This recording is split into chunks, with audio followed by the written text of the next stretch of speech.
Ladies and gentlemen, boys and girls, welcome to the Galaxy stage at Star Wars Celebration, where Industrial Light and Magic presents Star Wars Archaeology. And now, from Lucasfilm and ILM, please welcome John Knoll, Doug Chiang, and Kevin Jenkins.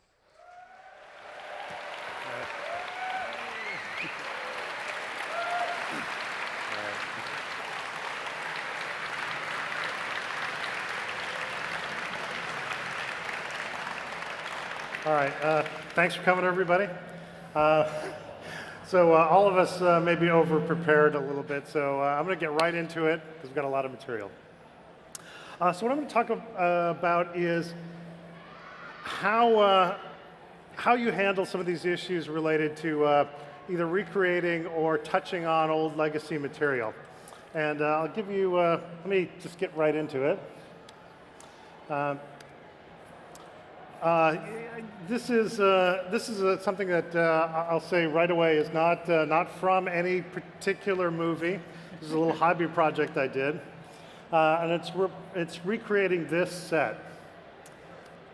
As you can see from this picture of the original set, the very back of it is a forced perspective. You can see that the stripes along the floor kind of taper off into a false perspective. And you can see there's only half a falcon with the wall right there. So really this set was meant to be a much bigger space than it really was. And I was also trying to marry in this idea of the mouth of the hangar. And so I built a little virtual recreation of this set, partly as a fun little hobby project and partly to have a conversation with some folks about the use of digital sets. And so first thing is a little walkthrough I did last year.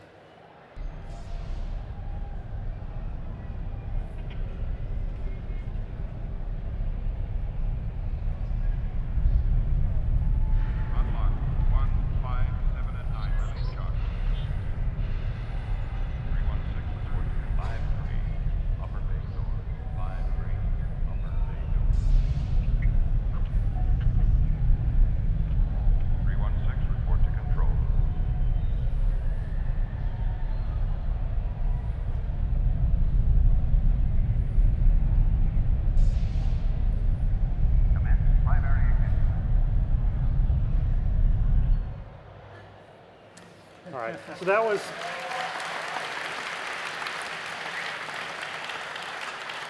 so that's sort of an example of a straight up recreation. I do have another example of that, the Death Star. So this is a photograph of the original model that was built back in 1976 for New Hope. This model. I'm sure a lot of you are familiar with the story of why we no longer have this model. It got packed up in a storage case after New Hope completed and put into a warehouse as Lucasfilm and ILM moved up to Northern California. And a few years later, the lease on the space came up, and somebody at Lucasfilm said, "Yeah, just get rid of what's in there. It's nothing's valuable." And the model of the Death Star changed hands a number of times and ended up with a collector named Gus Lopez, who I believe has it now. But we don't have this model, and we figured we'd need to recreate a version of it for Rogue One. By the way, as part of this recreation, I discovered something about the model that I can't unsee. If you look here at this at the outline, it's not round. You can see in the sort of southwest hemisphere, it's pretty oblong and out of round, and I chose not to recreate that aspect of it. So there's a picture of it apparently at Gus Lopez's place. So I figured we ultimately we're going to need to have a model of the Death Star, and I wanted to do a nice accurate reconstruction of where all the panels were. And so I collected a whole bunch of photographs of it, both from the ILM image archives and from just on the internet. And the process that you do is you take a photograph and you match the photograph on a computer, and then you project that onto the model and unwrap it. And if you do that for a whole series of stills, this is that photograph unwrapped. And if you do the same thing for a whole variety of stills from different positions at different resolutions, they become a master map. And then this is the result of that. That's the northern hemisphere of the Death Star recreated. And that's the southern hemisphere of the Death Star. And that's a rendering of the result. And you may have seen that in the teaser trailer we did a few months back. Another thing that was sort of a fun hobby project that may or may not see use in an upcoming film is this original Larry Cuba graphic of the Death Star plans. And we don't actually have this anymore. And so I figured if we wanted to make any kind of use of it, I'd need to do a recreation. So a little while back, I worked on a recreation.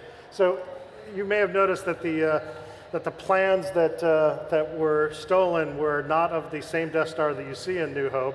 Apparently Larry Kubic was given this matte painting to work from with the laser eye on the equator, and that's later when the laser eye got moved to the northern hemisphere, it was too late to change the graphic because it had already been done.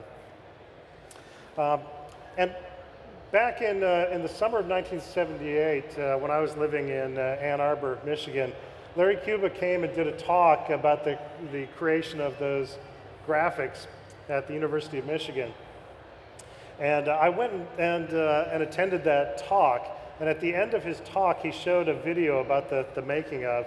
And I hadn't seen it for years, and I found it about 2 years ago. And at the very end of that, he reproduces the entire graphic. So this is a little snippet of his making of video.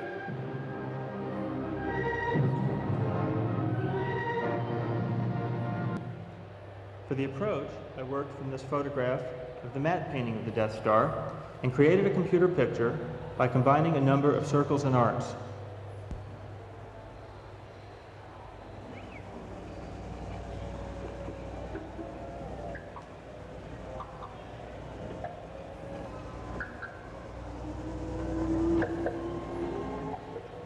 I can rotate this figure and change its size by rotating dials. This computer-drawn picture is being animated and controlled in real time. Real time? A photograph of each model is placed on a data tablet. As the pin is pressed, the XY coordinates, or the position of that point, is entered into memory.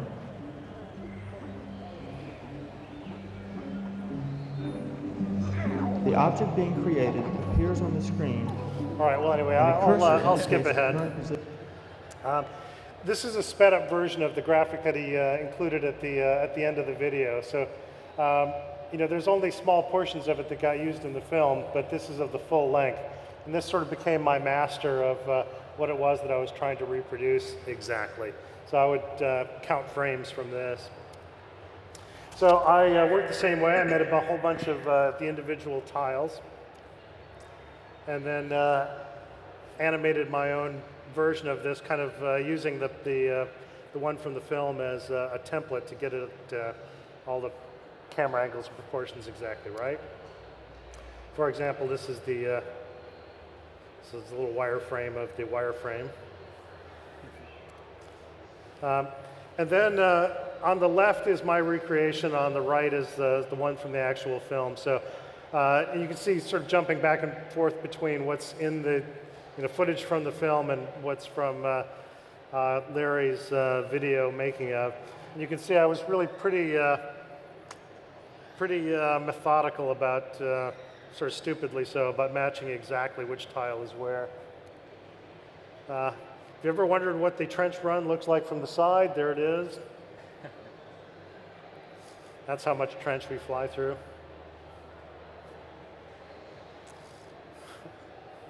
All right. And I completed this graphic a little over 2 years ago, and I showed it to a bunch of the development group when we were working on early phases of Rogue One, and we were still toying around with ideas of what we might show at Celebration last year, and we were joking that, well, this could be the trailer, and I thought, well, if you put Inception music on it, you can make anything into a trailer, and we did that. We played the Mind Heist Inception music on this, and when you see this with the wah wah, it actually is. It's not bad.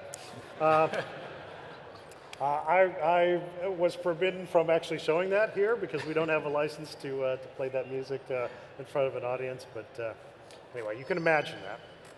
All right, so that's that. Now, there are occasionally times when you're reproducing something where you kind of run into the question of, do you reproduce how people remember something or how it actually was? And the stormtrooper costumes, as you know, in Rogue One, we do see some classic stormtroopers.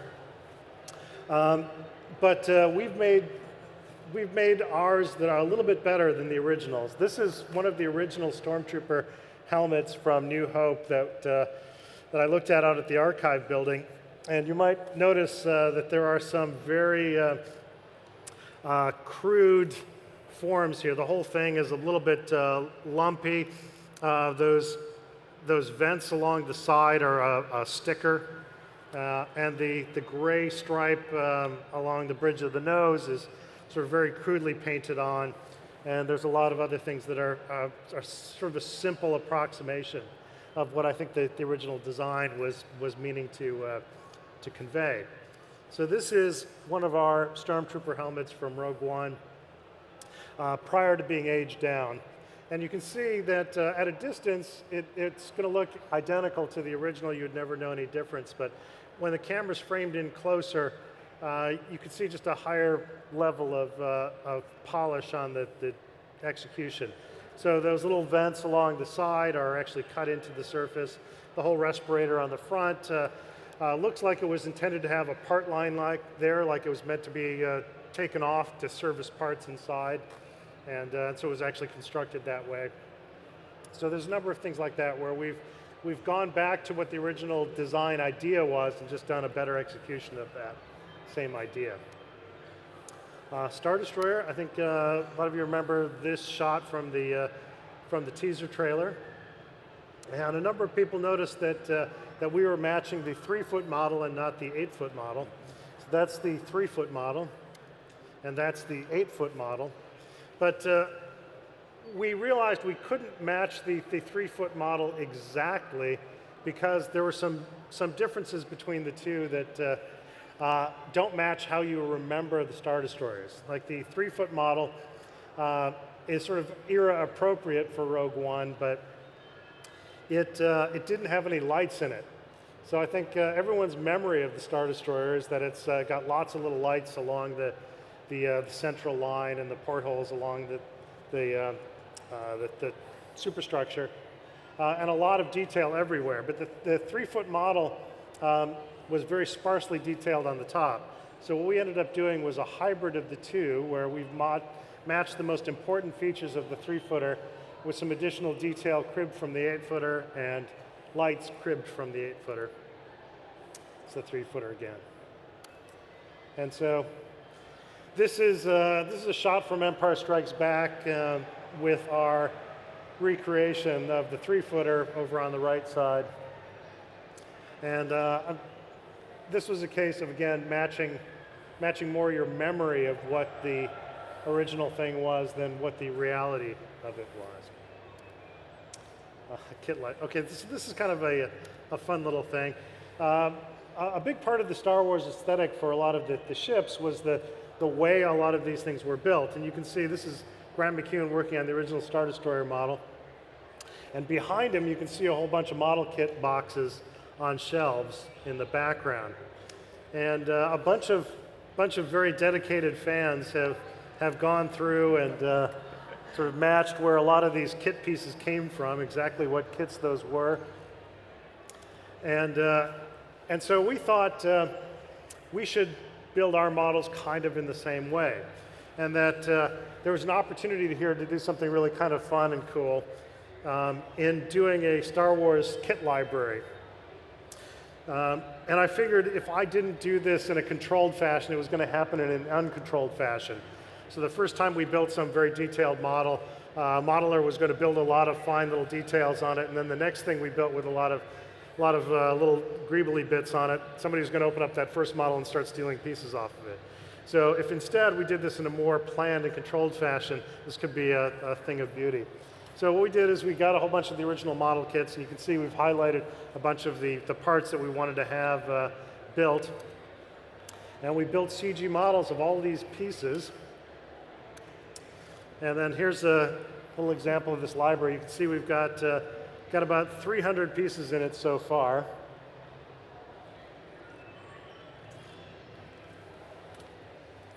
And a lot of these are the same classic pieces that you see on Star Destroyers and the Falcon and the Y-Wing and all throughout Star Wars.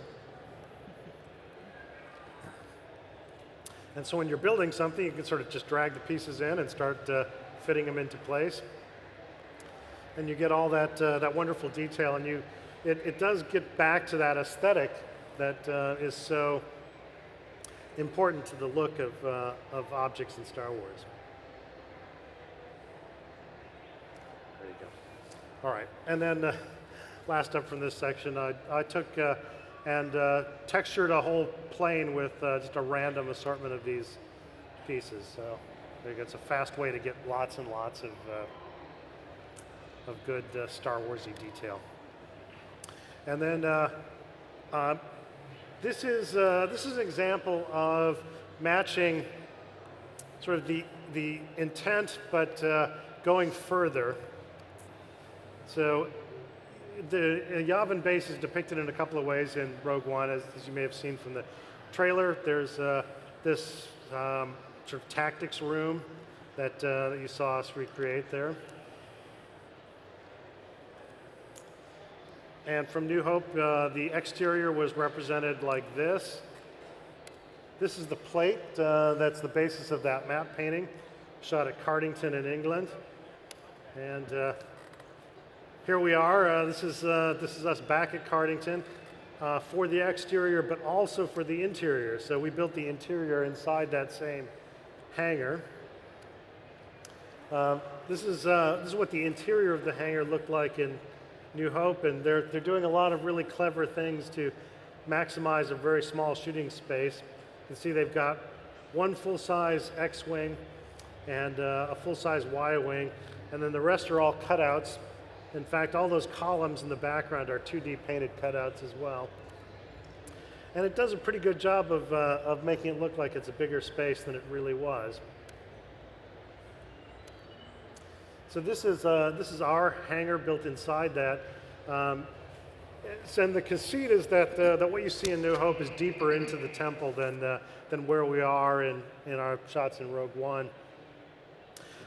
Gareth really liked this idea of being at the entrance so that we could see indoors and outdoors at the same time and tie those two environments together. But with that, some of those old techniques are still a great idea. We had a fair number of cut-out flat spaceships to extend the production value. There's a Y-wing kind of in an early state. And so this was a big, vast set, and we got a lot of great use out of it. And these are some examples from the trailer of us on that great big set. All right, and with that, I think I'm going to hand it over to Doug Chiang. Cool.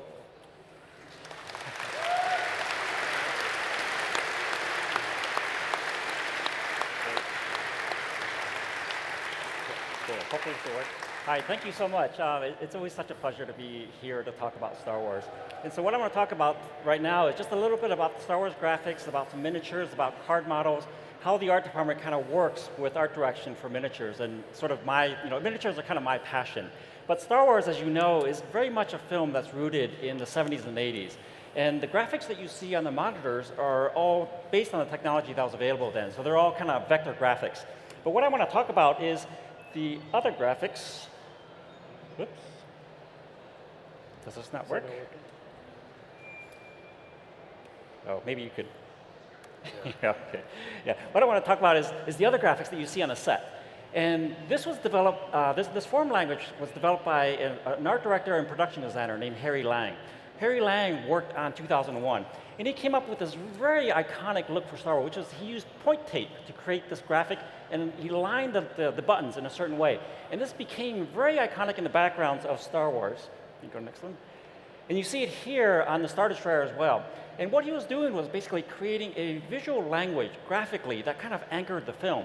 And when you go to the next one, so he was using it as well at the Rebel bases.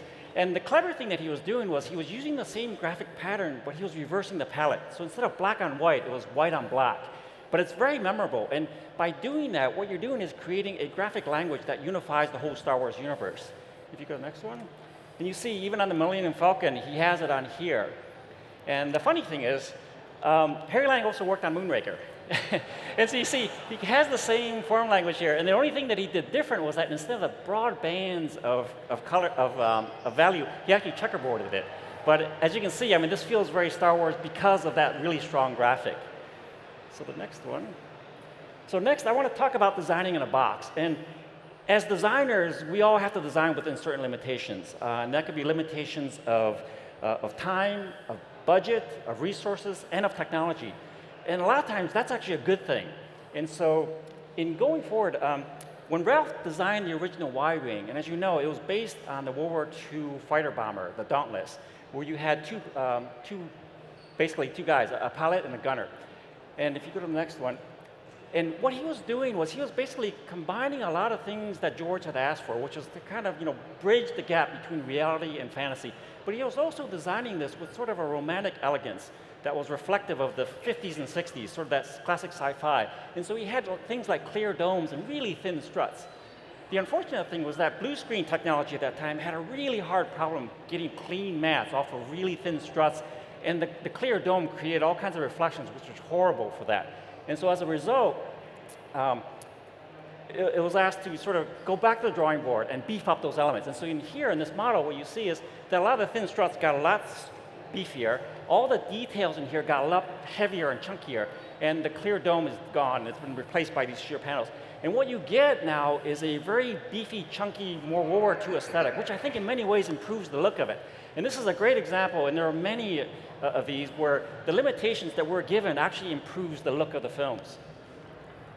Next, I want to talk about card models. And this is kind of the unsung hero in the art department. And it's something that we use all the time and will continue to use. And if you go to the next one, card models are basically when we design a two-dimensional drawing and the director semi-approves it, we almost immediately take it to this stage, which is to validate the design. And we do it for two reasons. One is to kind of figure out spatially if it's actually going to work. And so they're called card models because they're very simple. They're made out of cardboard and foam core. And we do it quickly to scale. And what we get out of it, if you go to the next one, is we're able to preview the set in dimension. And what's helpful is that the director or the DOP can actually go in there and then see, basically on the designs, what will work, what's in the way. Because often when we design something on 2D, we can cheat quite a bit. I mean, we can cheat the perspective to sell the design. And here, you really can't cheat. So it becomes part of a very organic process. And what you see is something like this where the director can actually get down low and preview what the model is. And this is a really fun thing that George loved to do. And I remember when we had our weekly reviews for him, he would always terrify the model builders because what he would do is he would literally go in there and just rip the seats out, tear out the walls, and just reconfigure it. And it's a really fun thing to watch because you can see his creative process of how he actually modifies a set dynamically. And then we will take that back into 2D, and then the next week make another card model. But what it does is, in a very quick, cheap, efficient manner, we can really define what the set is. We work out things like, for physical effects, how does a door close? What should work on there? And they're all basically simple talking points, but it's critical for the art design process.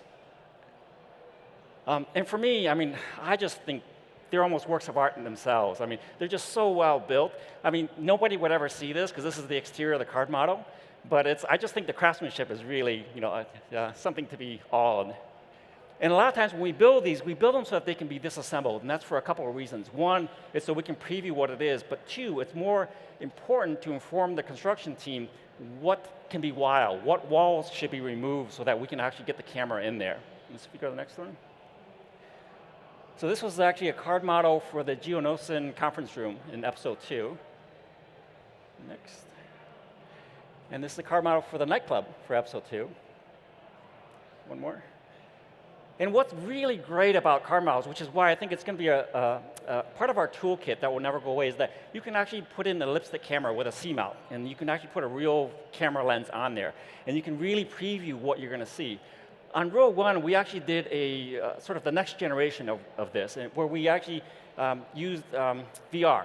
Art departments now, in terms of our workflow, we worked in 2D and 3D at the same time. So most of the time, when we have a finished, approved two-dimensional drawing, we usually have a proxy 3D model as well. And on Rogue One, it was really interesting. It was a test where we actually took that proxy model and imported it into our VR goggle experience. And what was great was that I took Gareth and Greg Frazier, the DOP, through this, and they could actually virtually walk the set, within weeks of actually approving it.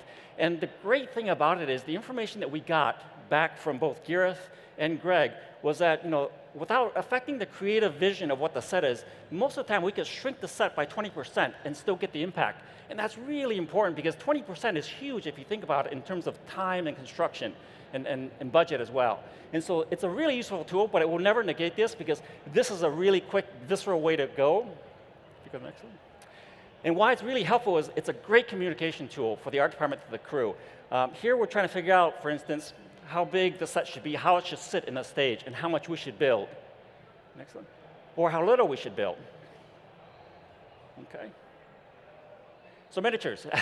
Miniatures is, I have a huge passion for it because that's one of the main reasons why I got into this business was as a young boy, I just love making tabletop miniatures and doing my own stop motion. And when I got to ILM, it was such a treat because I finally got to work with all my heroes growing up and see how they work and sort of the craft, the magic of miniature photography. If you go to the next one. And in the tradition of ILM making really small models to validate designs, we did that on episode 1. And this is a John Goodson styrene model where he was figuring out the proportions of the landing ship. And it was tiny. He went microscopic with his models. But then the next thing we did was, he used that. Once we got the proportions that we were happy with, he then scaled it up to be a 3-foot art concept model where he tricked it out, painted it, and then it eventually became a 12-foot shooting model in here. And of all 7 films ILM made, episode 1 had the most miniature photography. In fact, I am told by John Knoll that episode 1 was probably the biggest miniature show of any ILM show, Star Wars or not. And it's funny that I think about it now because most people remember episode 1 as a digital film. And in fact, back then, digital backlots were really hard. Digital characters were really hard. And so the main emphasis was focused on creating digital characters, and all the backgrounds were miniatures like this, or most of them were, including ships. And so this is the Federation trade ship. And it was actually quite big, and so I was very fortunate to have Steve Gawley, who worked on the original trilogy as well, to be the model supervisor on episode 1. And there was a running joke in the model shop, which is, we were always going gigantic, and he always said that, instead of miniatures, we should be calling these bigatures because they're so big. If you go to the next one. Yeah, and then by comparison, the original Star Destroyer for that opening scene was only 3.5 feet. If you go to the next one. And so that's Steve Gawley, sort of the master model builder working on the model. Next. And here's the finished shot. Oh, well, not the finished shot, but the finished model of it. And what I love about it is that all the tricks in terms of everything that ILM has learned was really put into these models in terms of making them be as real as possible. If you go to the next one. And there's something that I find really endearing and charming about miniature photography that I don't think can be replicated yet. We're going to try that on Rogue One to try to capture this look because I love this look, even though it may not have the fidelity and the realism of, let's say, a CG ship. I just think that there's something about it that's more magical for me. And the way I equate it is I love stop motion animation, I like it, but it's not going to be replaced by CG character animation, even though CG character animation can look a lot more real. But there's something that's drawing me to sort of stop motion. And that's the same way I feel about miniature photography, just in terms of the details that are built in there and how the camera captures them. Next. So next I want to talk briefly about matte paintings. And this is almost a lost art now, because the original matte paintings were all done on glass. And when I was working at ILM, I really got to appreciate the matte painters, because not only were they painting beautiful paintings, they were painting it specifically to how it was going to be captured on film. And those are two very different things. And it's a real fine craft to learn what values, how much detail to put in there. And so when Chris Evans was doing this one, you can really kind of appreciate it by, if you ever get a chance to see a real matte painting exhibit, you can preview what the artistry is by looking at it through an iPhone.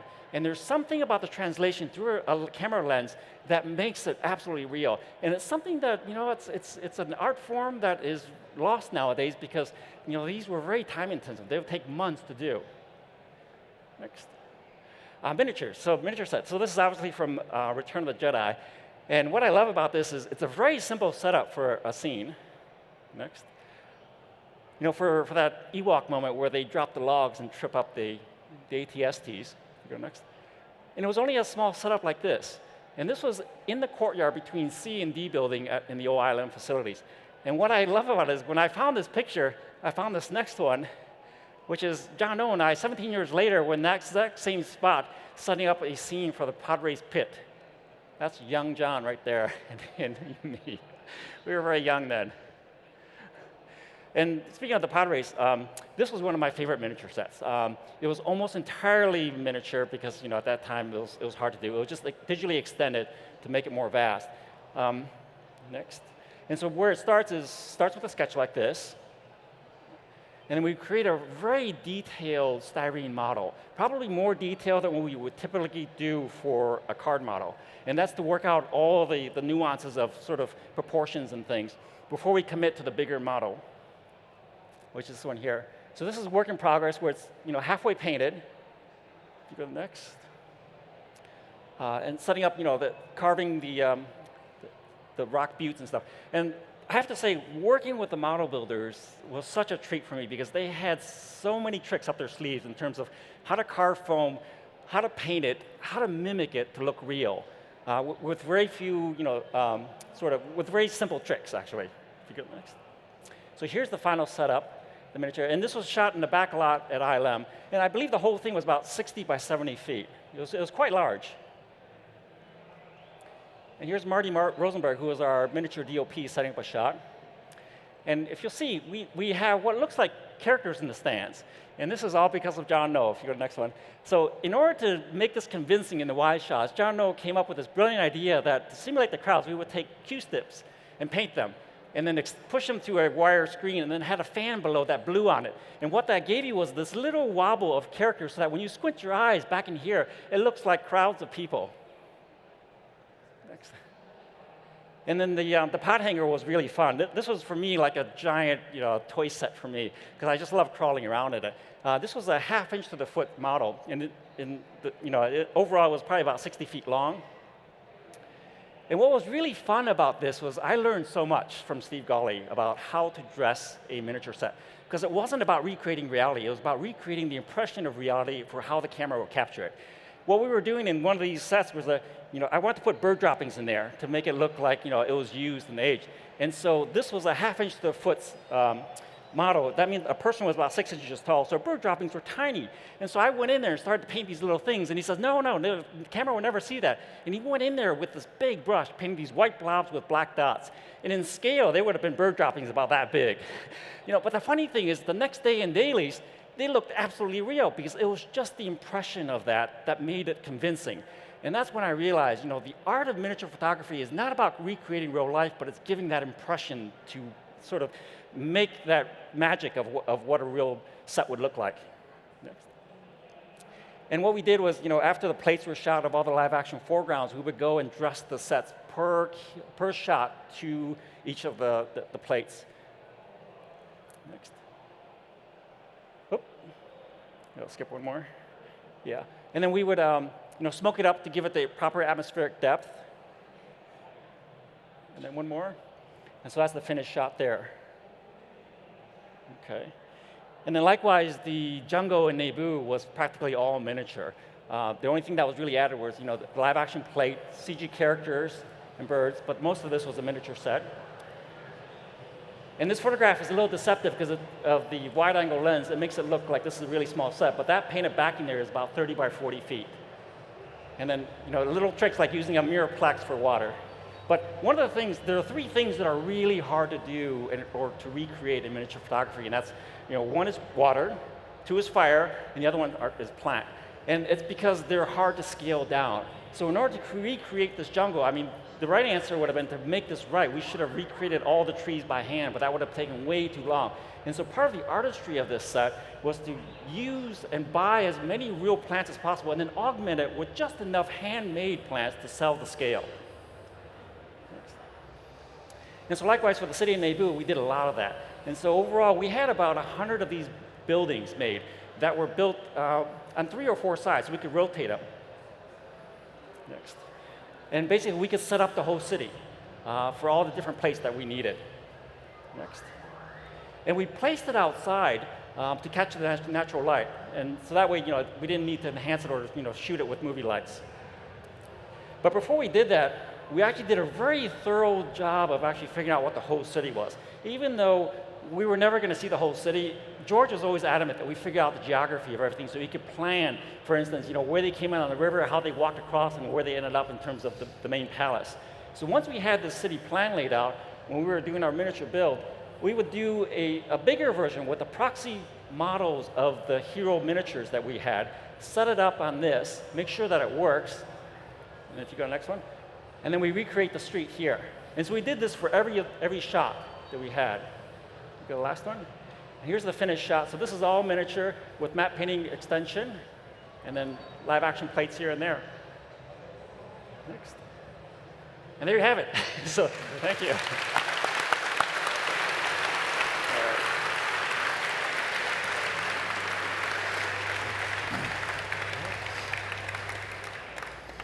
I'll give you a rest, John. I'll sit here still. So I want to talk about this little film we made and released just before Christmas. Thank you. So I have 2 homes. We have ILM's base in London, and most of the time I've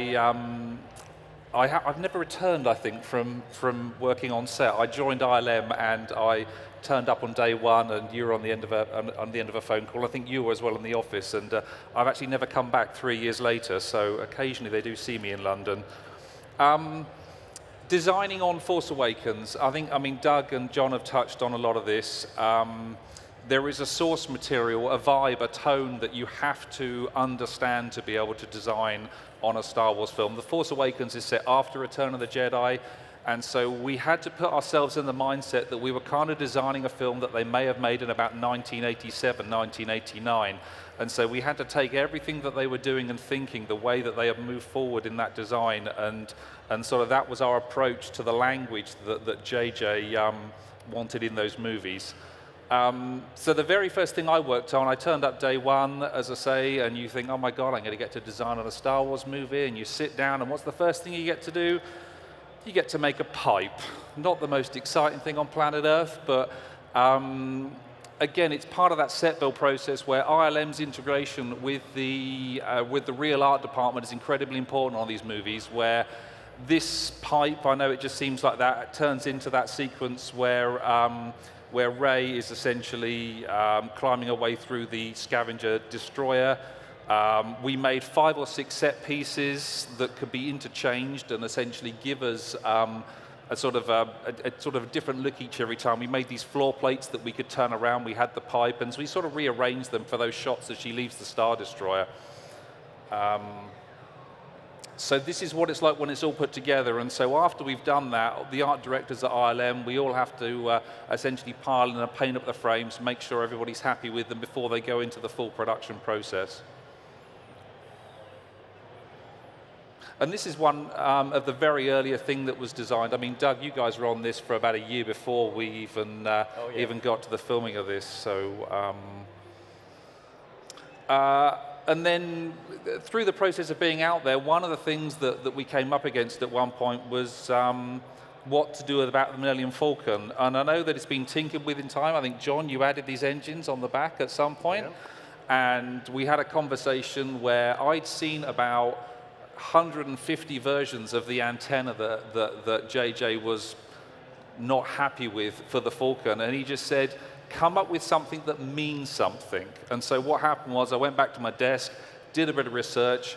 I think if you really know your history, we know that the blockade runner was the Falcon, and it was mixed and matched and put around. So I literally ripped off the radar dish from the original blockade runner, stuck it on, and we talked about it like that with JJ, and that's really how this inspiration for the square dish came from. Roger added the sort of the scalloped edges, but essentially we thought, wouldn't it be nice to bring back that history of the Falcon onto this Falcon of, again, it means something, so that's very important in the design process. This is the rig that they shot Daisy and the rest of them in. JJ wanted to use natural sunlight, which is why those shots are so effective.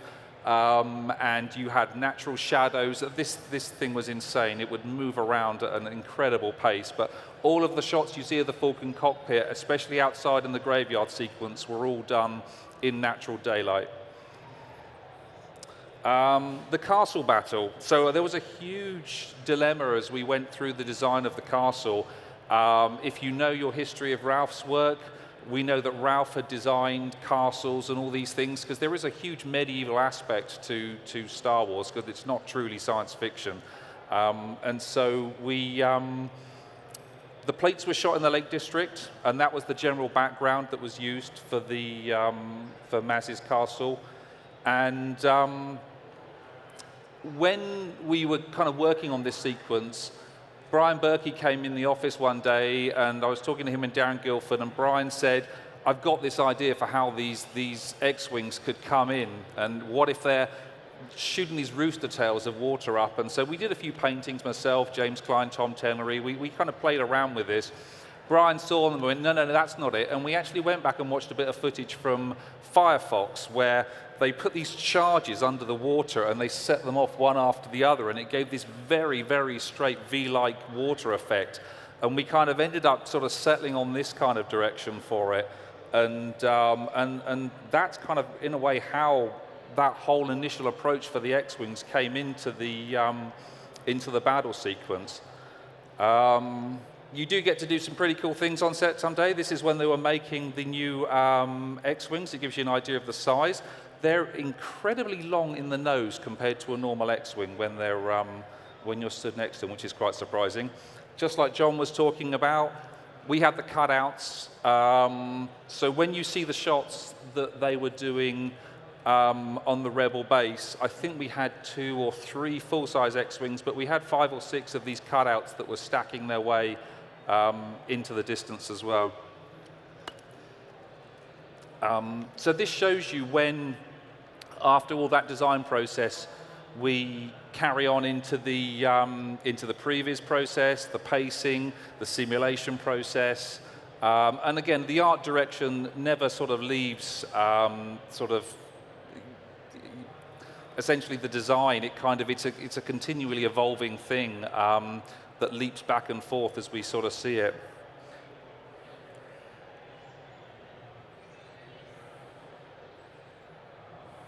And you can see sometimes how close the artwork does represent what turns out to be a final shot. So that's how integral the art direction can be.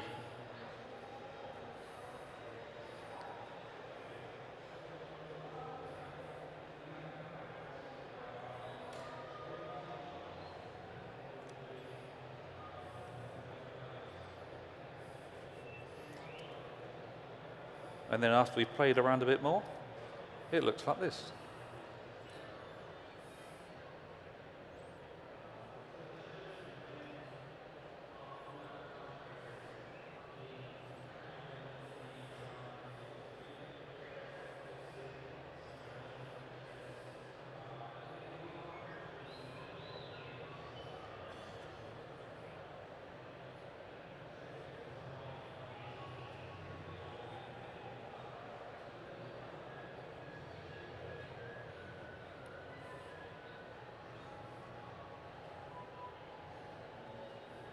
Someone should hum the theme tune through this bit.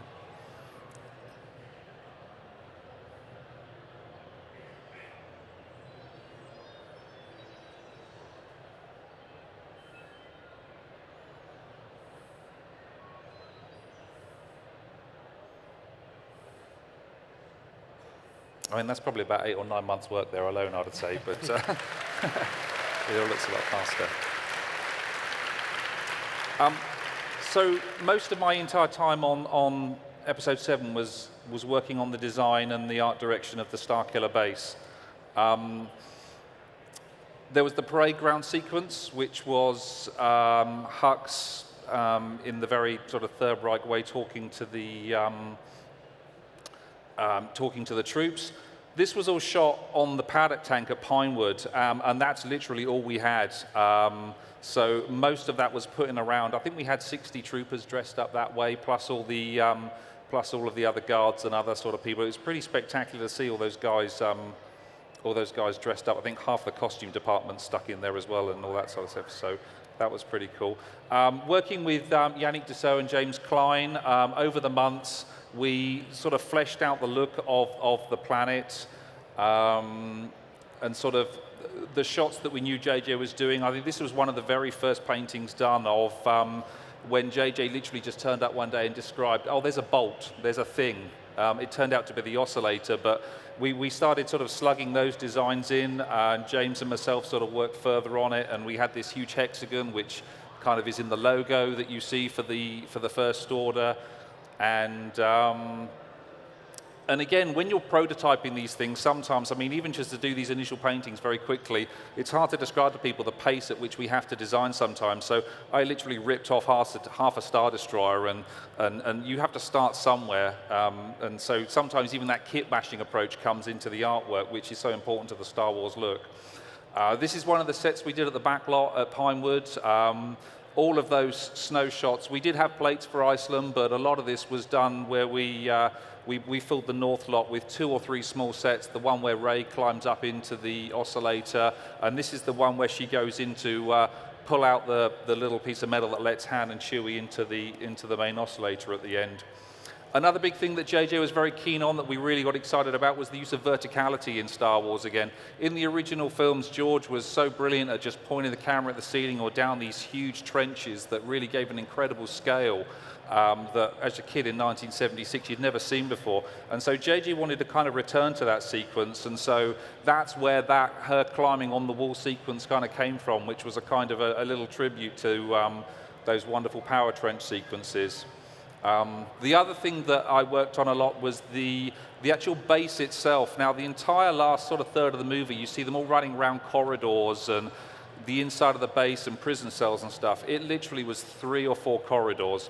And we actually got inspired by the original Star Wars plans. If you look at what John Barry did, where they did this half segment of an orange with 2 corridors coming off, that's all we did. It's 1 corridor with 2 side corridors, but we just did all these conditions that you can see. We did a rock wall, we did a sort of imperial wall. We sort of changed the corridors every 20 or 30 feet, and it was a very clever use of a set that I know JJ loved.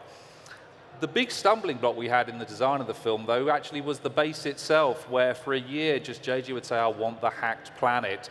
We just did all these versions of all these kind of hacked planets, and it came down to we wanted this Star Wars simplicity. We all decided that a 3-year-old could draw a Death Star. So at the end of the day, got a Sharpie out. That's how you do a Starkiller base. You just take a little chunk out of it. But that simplicity is pretty much, the mentality you have to take in under designing. So these are the shots that you see of that wedge taken out of the planet to sort of fuse the gun into the core.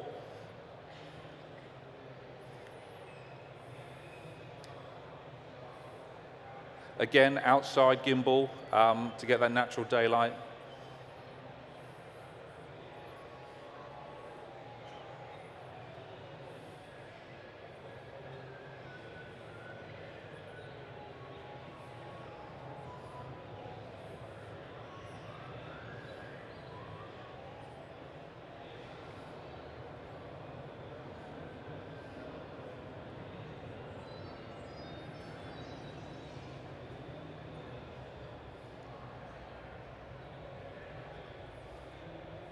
Spoiler alert, what's going to happen there?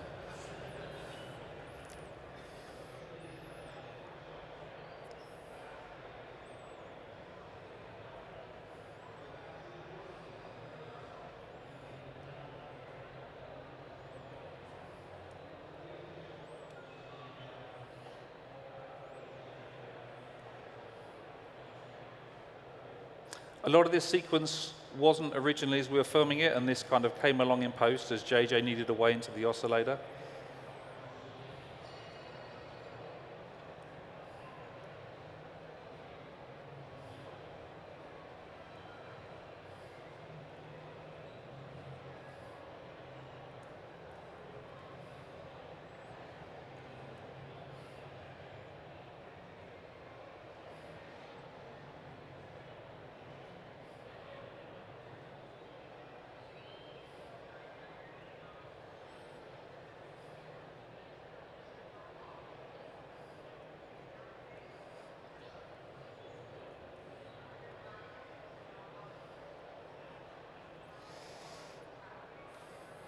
And then when finished, we have this.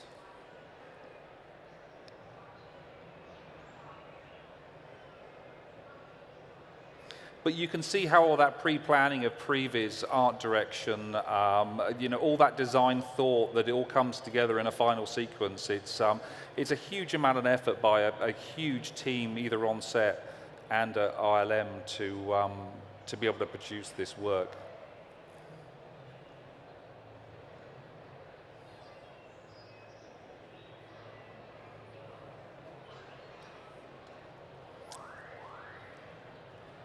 But the one thing I think that holds true when you do look at these shots again is you can constantly see that early art direction, those early designs. Every piece of artwork that we do has some kind of use somewhere to be able to help guide what are huge teams of people that need to kind of recreate these sets, because the physical process is about building real live action sets, and the digital process is virtually the same as physical production. We have huge teams of essentially set dressers and makers and modelers and the texture painters are the equivalent of the painters on set, and so and the animators are almost the actors, and you know, the comparison is huge. The team scales are comparable when you kind of leave set and go into ILM. As many people are now turning on to, you know, working on shots as they are when they leave physical production, if not more.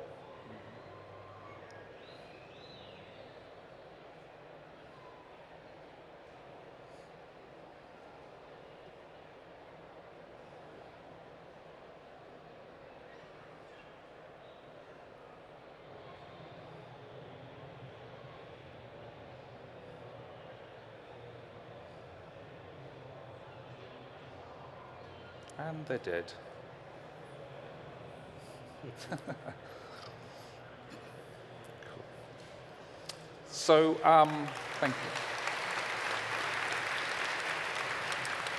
you. If you watch the film carefully again, you'll realize, I mean, at the beginning of the movie, we have the hangar that Oscar and John are in, and that hangar came from various people's ideas. A lot of the work, the idea of the Pez dispenser for the TIE fighters, I think James and a few other people kind of came up with that kind of thought process.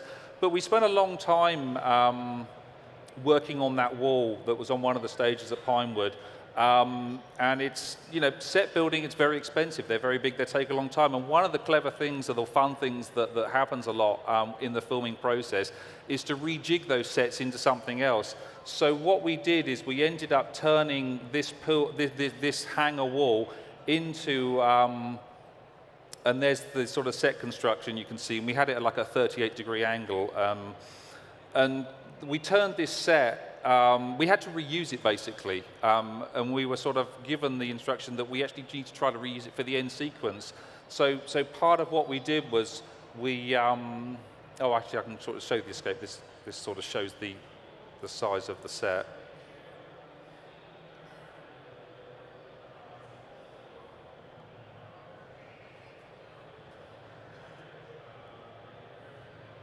So we just built that small section of about 5 or 6 blades that come down. And if anybody wants to know, stormtroopers cannot walk downstairs, not on that set. we proved it.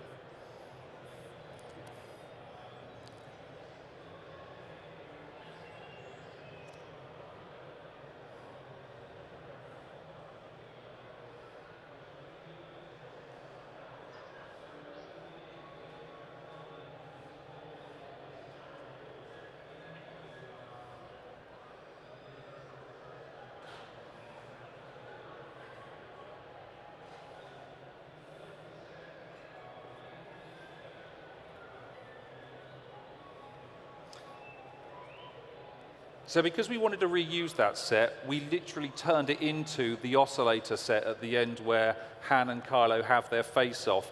Part of doing that was a complete repaint on the whole structure, ripping out a lot of elements. We built in this gantry, this steel gantry that was about sort of 18, 19 foot high.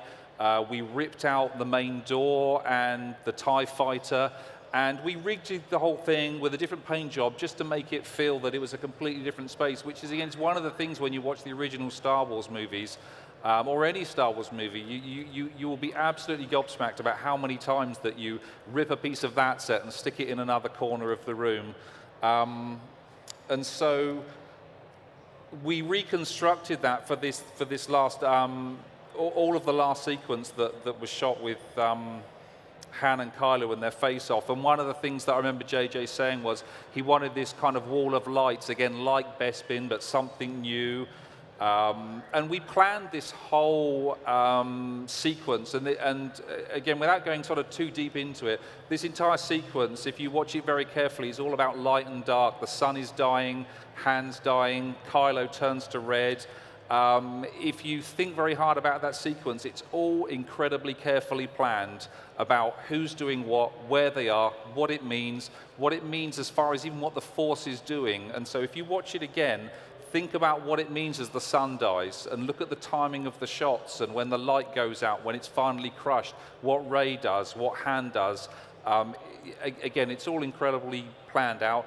And one of the fun things you get to do, Norman Reynolds came on set one day, the original production designer from Empire and Jedi and the supervising art director of Star Wars. I got to hang around with him for the entire afternoon. And I can tell you, watching that man walk onto a set and see the Millennium Falcon for the first time in 30 years, seeing almost a tear in his eye as he just stood there and go, I've not seen that for a while, was a very, very special afternoon. But anyway, thank you very much from ILM.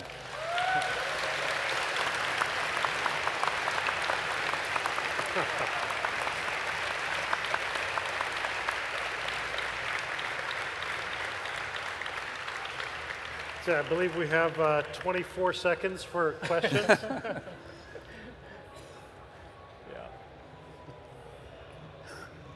Yeah. So all three of you have discussed this idea of authenticity.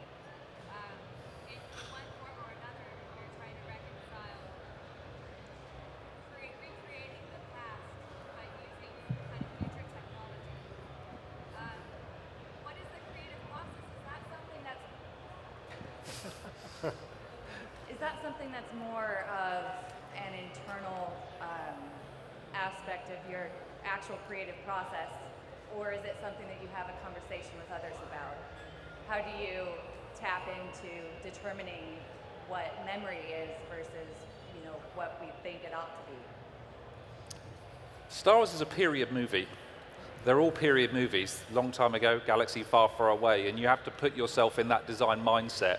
I mean, I don't know what you guys, I mean, they're not science fiction to me. They're a science fantasy set in another period, and my approach as a designer has always been to approach it thinking, what did Ralph, what did Joe, what did Harry Lang, how did they come up with this? They created a language unto themselves, and so that's normally our approach that comes into it, or my approach anyway. Yeah, and one of the things, oops, I don't know if I'm still on. Can you hear me? Yeah, one of the things that I think is really important is, I spent 7 years with George working on it and learned a lot of what his philosophy is in terms of designing what Star Wars is. And what really surprised me was that he always considered Star Wars not a science fiction film. And the way he looked at it was that it's a foreign film. We do all this homework behind the scene. That's why we spend a good year or more designing everything. And then he'll just take little snippets.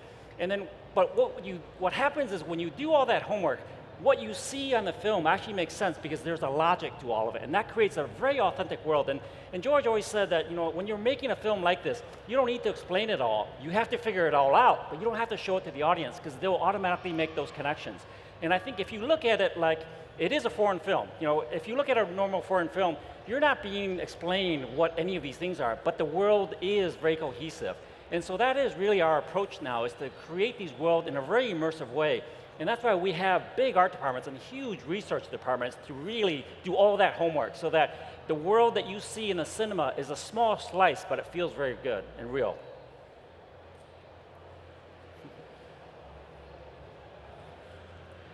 Oh.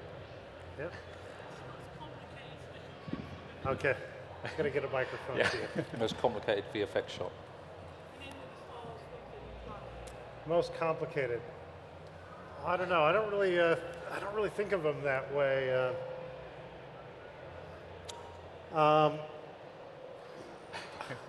They're all complicated, aren't they? Yeah, you know, well, in differing degrees. I don't know. Something I was very pleased with was a lot of the synthetic terrain work on the pod race. Because that was really very new. It was a difficult challenge when we started, and I was really pleased with the results on that. Yeah, we're being told to wrap it up, so Okay. thank you. Great. Thank you very much. Thank you.